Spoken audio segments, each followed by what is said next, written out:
A colleague on Ways and Means, Beth Van Duyne, representing Texas 24. Thank you very much.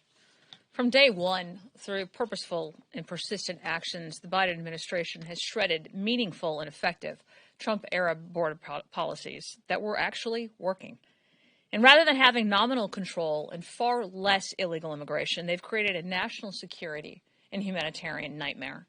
By turning over control of our southern border to the Mexican cartels, Biden has ushered in a new era of mass illegal immigration that is overwhelming states, cities, and services for the American people. Biden's reckless and destructive administration has not just abdicated their federal responsibility to protect our border and the people of Texas, but they have deliberately caused what the American people justifiably see as an invasion, which has delivered deadly consequences. More than 1,100 North Texans have died from fentanyl poisoning since Biden took office. Fentanyl-related deaths have increased by 33% since 2019 and now account for almost half of all drug-related deaths, killing an average of 5 Texans per day. In Tarrant County, the sheriff's office saw a 1,000% increase in the amount of drugs seized in a short 2-year span. In 2020, they seized $3 million worth of drugs. In 2022, it was $35 million.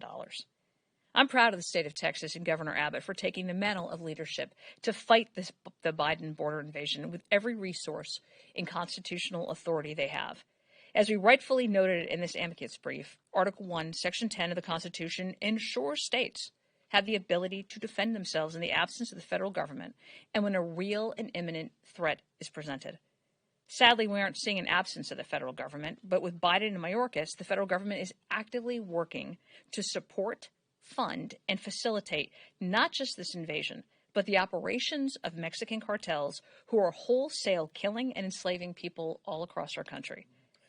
By the actions Texas is taking to construct barriers, deter illegal crossings along our border, and making it more difficult for the Mexican cartel's human trafficking programs, illegal immigrant encounters have dropped significantly in many sections of the Texas border, by nearly 76% from December to January. Texas has once again shown the federal government is lying to the American people when Biden claims that there's nothing that can be done under existing authority to stop his engineered invasion.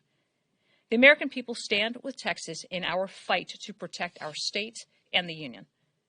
We clearly stand with Texas in this ongoing and existential fight, and we urge the Supreme Court to recognize Texas is acting lawfully and responsibly to do the job that this administration refuses to do. Thank you for being here today and for covering this national security. Thank you, Beth. Now,